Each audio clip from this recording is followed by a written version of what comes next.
Ya, ini adalah bagian dari operasi yang digagas langsung oleh Panglima untuk menindak tegas, jangan ragu-ragu di lapangan. Tak gentar hadapi pasukan NATO Israel, Rusia dan Indonesia nyatakan siap perang habis-habisan tahap kedua di Gaza. Putin has moved from a concept of special operation to a concept now of a war against NATO and the West. And he has moved from a concept of having a limited number of troops, to a point, it's a limited number of troops, to a spatial mobilization, and now essentially is putting the ground of a general mobilization.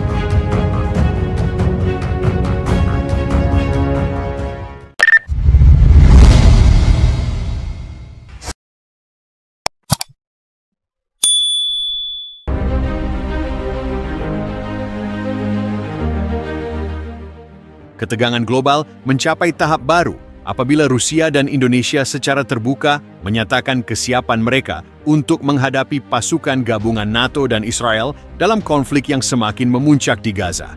Pada hari ini, pernyataan tersebut dikeluarkan oleh kedua negara setelah berbulan-bulan ketegangan dan pertempuran yang semakin sengit di wilayah tersebut. Sebuah krisis besar kini sedang melanda Timur Tengah, dengan potensi untuk merebak menjadi perang skala besar antara blok barat yang dipimpin oleh Amerika Syarikat dan blok timur yang dipimpin oleh Rusia. Rusia, yang sebelumnya telah memberikan sokongan penuh kepada kelompok-kelompok anti-Israel dan pro-Palestin, kini mengambil langkah lebih tegas dengan mengerahkan lebih banyak pasukan dan sumber daya ke kawasan yang bergejolak ini. Menteri Pertahanan Rusia, Sergei Shoigu, dalam sebuah pernyataan resmi mengatakan, Rusia tidak akan mundur dalam menghadapi agresi Barat. Kami akan berdiri teguh bersama rakyat Palestina dan siap untuk membela hak mereka tanpa gentar di Gaza.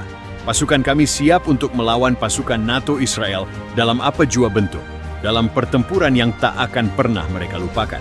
Dengan penguatan sistem pertahanan udara S-400, Rusia tampaknya benar-benar siap untuk melibatkan diri dalam pertempuran sengit di Gaza. Pihak berkuasa Rusia juga dilaporkan telah mengerahkan sejumlah besar pasukan darat dan angkatan laut yang diposisikan di sekitar Laut Mediterania, dengan tujuan untuk menambah tekanan terhadap blok Barat dan Israel. Indonesia, sebagai negara dengan populasi Muslim terbesar dan salah satu penyokong kuat Palestina di peringkat antarabangsa, turut mengumumkan sokongan penuh kepada perjuangan Gaza.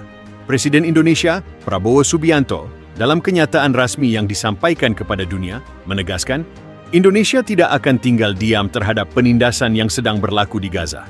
Kami menegaskan bahwa kami siap berperang habis-habisan bersama sekutu kami untuk membela kemerdekaan Palestina.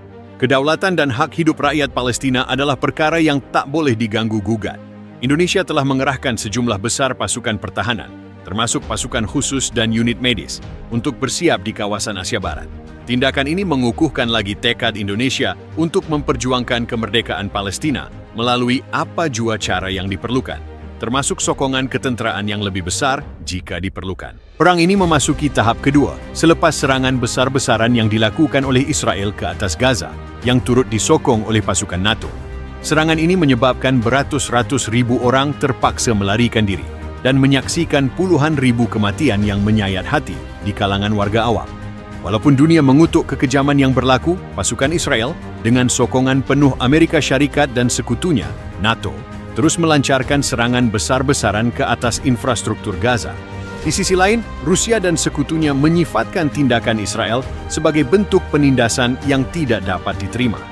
Dalam beberapa minggu kebelakangan ini, Rusia meningkatkan bantuan kepada pejuang-pejuang Palestina dengan memberikan sistem senjata canggih serta latihan ketenteraan intensif. Sementara itu, Indonesia juga dilaporkan meningkatkan tahap sokongan mereka dengan mengirimkan lebih banyak bantuan kemanusiaan dan berusaha membangun kekuatan tentera untuk melindungi kemanusiaan yang terancam. Sementara itu, pasukan NATO yang bergabung dengan Israel semakin memperluas wilayah operasi mereka di Gaza. Dalam satu sidang media, NATO mengumumkan penempatan lebih banyak pasukan ke kawasan tersebut sebagai langkah untuk memastikan kestabilan kawasan dan menahan kemarahan pasukan Rusia dan sekutunya. Namun langkah ini dilihat sebagai provokasi besar yang berpotensi mencetuskan Perang Dunia Ketiga. Rusia dan Indonesia menganggap bahwa langkah NATO ini adalah satu bentuk campur tangan yang sangat tidak berasas, terutamanya setelah berlakunya serangan balas terhadap warga awam di Gaza yang tidak berdosa. Kedua-dua negara menyatakan bahwa mereka bersedia untuk bertempur habis-habisan dalam mempertahankan kedaulatan dan hak-hak rakyat Palestin tanpa mengenal kompromi. Dengan ketegangan yang semakin meningkat, dunia kini menunggu reaksi lanjut dari negara-negara besar. Adakah pertempuran ini akan meluas lebih jauh? Atau adakah dunia akan mengambil langkah-langkah diplomatik untuk menghentikan keganasan yang semakin merebak?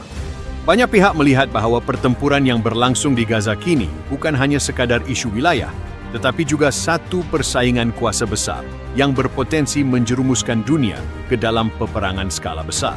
Kita kini berada di persimpangan jalan, dan masa depan dunia bergantung kepada keputusan-keputusan yang akan diambil oleh negara-negara besar ini. Jika tidak dihentikan, Gaza mungkin akan menjadi medan pertempuran global yang akan menentukan arah masa depan peradaban manusia. Namun, serangan ini bukan sahaja mendapat kecaman hebat dari masyarakat antarabangsa, tetapi juga menimbulkan kemarahan yang mendalam di kalangan negara-negara yang menyokong Palestina. Rusia dan Indonesia menegaskan bahawa tindakan tersebut adalah bentuk penjajahan moden yang tidak boleh diterima oleh dunia. Di peringkat tempatan, kumpulan pejuang Palestin terus bangkit dengan semangat yang semakin membara, dilengkapi dengan senjata dan latihan dari sekutu-sekutunya. Seiring dengan perkembangan situasi, pasukan NATO yang terdiri daripada negara-negara barat yang dipimpin oleh Amerika Syarikat bersama-sama Israel semakin memperluas operasi mereka di Gaza. Mereka bertujuan untuk mengawal keseluruhan kawasan dan menghalang kemarahan pasukan Rusia serta sekutunya. NATO baru-baru ini mengumumkan bahawa mereka akan menambah lebih banyak pasukan darat dan udara untuk memperkukuhkan kawalan mereka atas Gaza. Langkah ini disifatkan sebagai provokasi besar yang boleh mengundang kemarahan negara-negara besar, terutamanya Rusia dan Indonesia. Pihak berkuasa Rusia memberikan amaran keras bahawa jika NATO melangkah lebih jauh, mereka akan mengambil tindakan ketenteraan yang lebih tegas.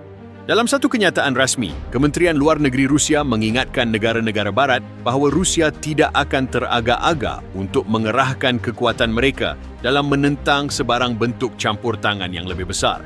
Sementara itu, Indonesia yang menjadi penyokong kuat pergerakan Palestin turut memberikan amaran serupa dengan menegaskan bahawa tindakan NATO boleh mengakibatkan pertumpahan darah yang lebih besar dan memicu potensi konflik global yang lebih luas.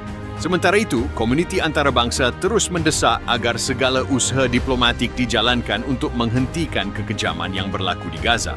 Namun, dengan pasukan militer yang semakin dikerahkan dan ketegangan yang semakin memuncak, ada kebimbangan bahawa konflik ini mungkin merebak lebih jauh dan berpotensi menjadi pemicu kepada Perang Dunia Ketiga. Dunia kini berada di persimpangan jalan, dan langkah-langkah yang diambil dalam beberapa minggu akan datang akan menentukan bukan hanya masa depan Gaza, tetapi juga kestabilan dunia dalam jangka panjang.